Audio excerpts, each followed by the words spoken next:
Dallas to convey the deepest condolences to the American people. I told him that the federal government will provide whatever assistance Dallas may need as it deals with this tremendous tragedy.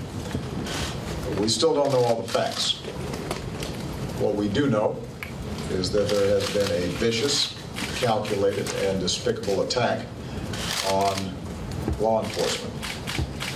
Police in Dallas were on duty during doing their jobs, keeping people safe during peaceful protests. These law enforcement officers were targeted, and nearly a dozen officers were shot. 5 were killed. Other officers and at least 1 civilian were wounded. Some are in serious condition, and we are praying for their recovery. As I told Mayor Rawlings, I believe that I speak for every single American when I say that we are horrified over these events and that we stand united with the people and the police department in Dallas. According to police, there are multiple suspects. We will learn more, undoubtedly, about their twisted motivations. But let's be clear, there's no possible justification for these kinds of attacks or any violence against law enforcement. The FBI is already in touch with the Dallas police, and anyone involved in these senseless murders will be held fully accountable. Justice will be done. I will have more to say about this as the facts become more clear.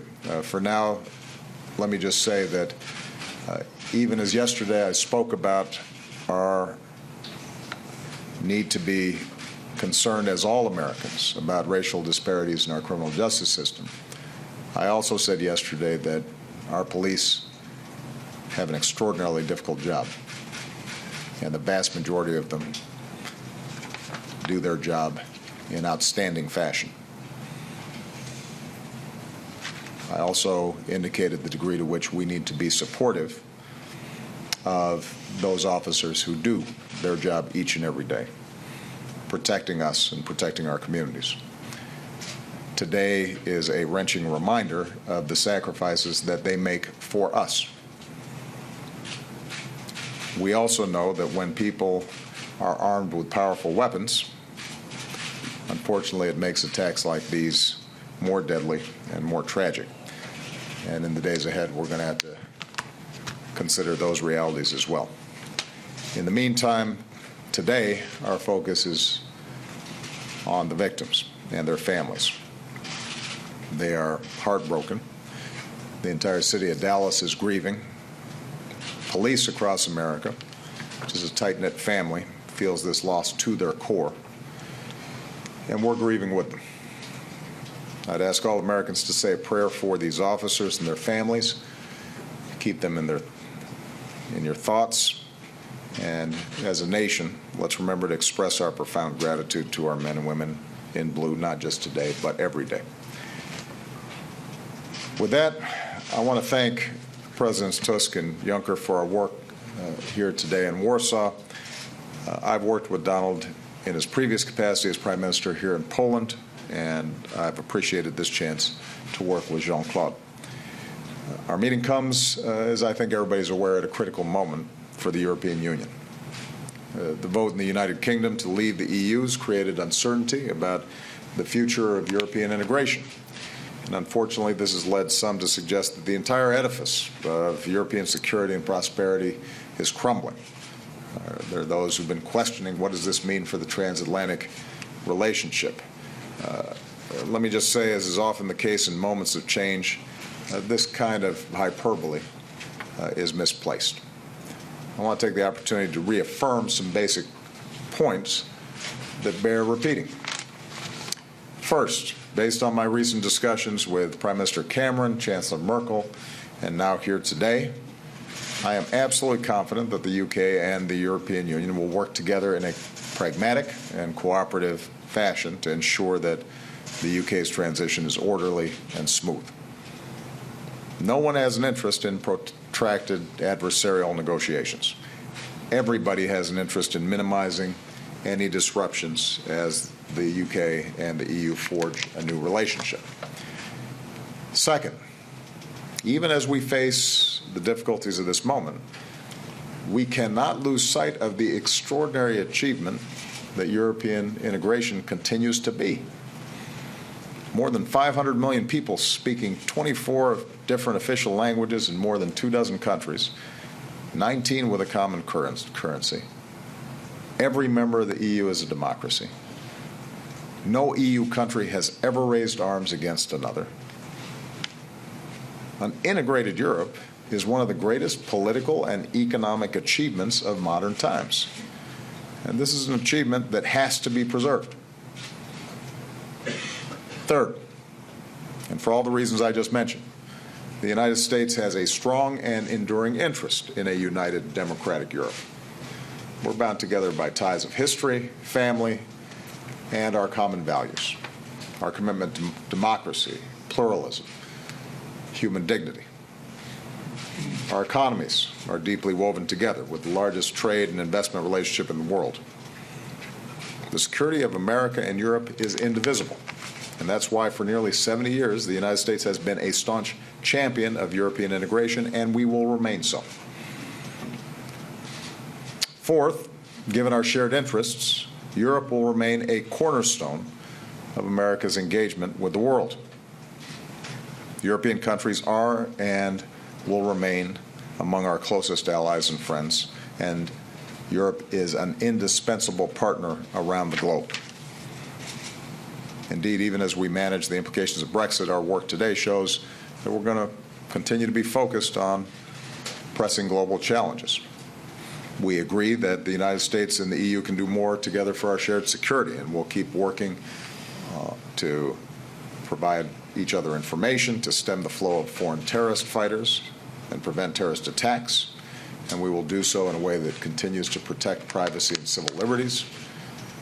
As the global coalition pushes ISIL back on the ground in Syria and Iraq, the EU has pledged critical financial assistance to help shore up the Iraqi economy and stabilize liberated communities. And as NATO nations affirm their commitment to Afghanistan security, I want to commend once again the EU for taking the lead in mobilizing international assistance for development in Afghanistan.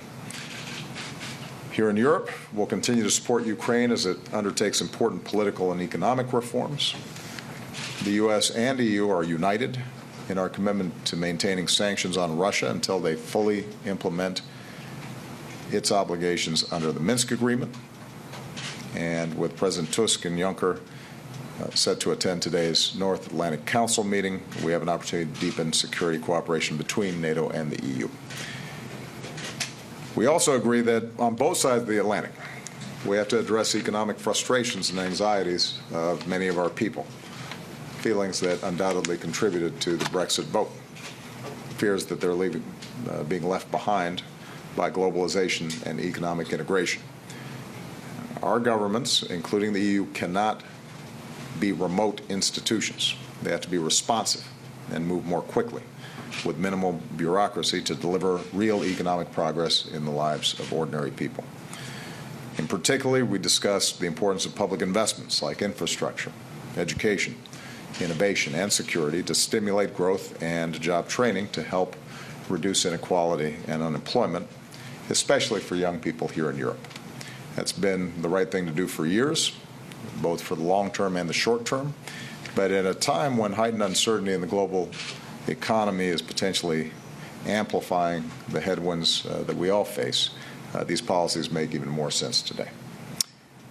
We're going to keep working to help Europe enhance its energy security with more diverse and resilient supplies, including from the United States. And while we are mindful of the challenges, we are going to continue to pursue a transatlantic trade and investment partnership, or TTIP, to help sustain jobs and growth in all of our countries and to help reinforce the larger transatlantic relationship.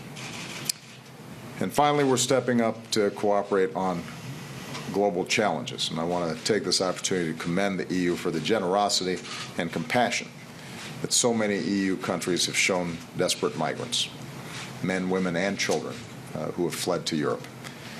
We believe NATO can do more to support EU naval operations in the Mediterranean and Aegean seas to prevent the exploitation of migrants. I expect the EU to play a major role at our refugee summit this fall at the United Nations, where we aim to secure new contributions to address the global refugee crisis. And with respect to the threat of climate change, we look forward to all EU countries ratifying the Paris Agreement and to the EU joining it. We continue to see the EU as one of our strongest partners in reducing emissions, phasing out dangerous HFCs, and investing in clean energy. So, again, I want to thank Donald and Jean-Claude for our work together. Despite the challenge of this moment, I'm pleased to see that the United States and the EU continue to deepen our partnership. The world needs a strong, prosperous, democratic, and united Europe. And in that cause, you will always have a strong and steady partner in the United States of America. Thank you very much.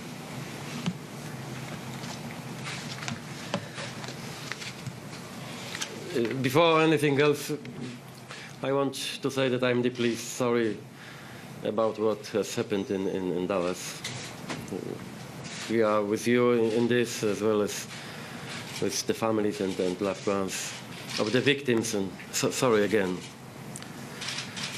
This is my third and also my last meeting in Warsaw with Barack Obama as President of the United States of America. But I believe we will see each other again here in Poland, perhaps in less official roles. And Barack, you know that you will always be here a most welcome guest. You know that, I'm sure. Over many years, we have worked together to strengthen the relations between Europe and the United States.